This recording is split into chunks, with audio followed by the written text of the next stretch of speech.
এই পাশে আরেকজন যিনি বসে আছে অলরেডি লিচুর বাগান দিয়ে তো পাগল করে রেখেছে সবাই। আর আমার পাশে যিনি বসা জয়া, জয়ার তুলনা তো জয়া নিজেই। কি অসাধারণ অ্যাক্টিং করেছে। তাণ্ডব নিয়ে বলতে গেলে এক লাইনে বলতে হয় একটা অসম্ভব অসম্ভব ভালো মেকিং এর একটা সিনেমা।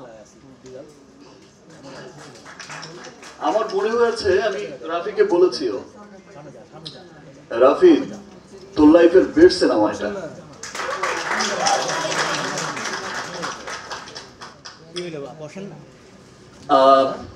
এই প্রোডাকশন, এই যে এই প্রোডাকশন হাউস আছে, এই কোলাবোরেশনের সাথে এটা আমার সেকেন্ড কাজ। রাফির সাথে আমার এটা সেকেন্ড কাজ। আমি ডাবিং এ যখন ডাবিং করেছি আর দেখেছি সিনেমা, তখনই আমার কাছে মনে হয়েছে ইয়েস, কি বানালো। তাণ্ডব কিন্তু অসম্ভব পরিশ্রমের একটা সিনেমা। তাণ্ডবের ফাইট যেমন অসাধারণ হয়েছে, গান অসাধারণ হয়েছে, স্টোরিও অসাধারণ স্টোরি। আমি তাণ্ডবের শিল্পী হয়েও আমি মন্ত্রমুগ্ধের মতো দেখেছি। মানে ফিল্ম দেখেই মনে হয়েছে কি চমৎকার সিনেমা। তাণ্ডবের এন্টায়ার টিম, তাণ্ডবের director Raihan Rafi, script writer Adnan সামনে বসা, আমাদের ডিওপি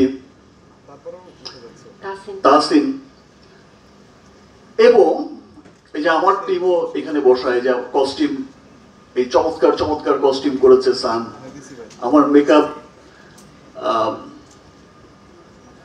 তারেক। তো এন্টায়ার টিম তাণ্ডবের এত পরিশ্রম করে কাজ করেছে এবং মন দিয়ে কাজ করেছে, এবং তাণ্ডবে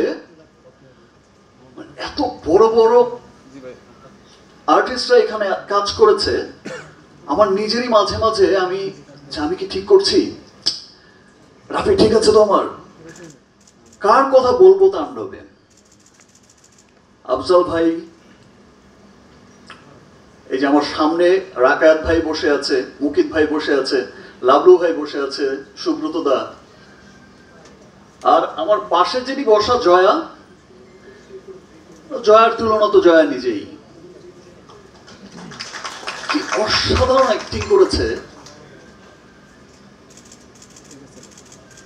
এবং এই পাশে আরেকজন যিনি বসে আছে অলরেডি লিচুর বাগান দিয়ে তো পাগল করে রেখেছে সবাই। তো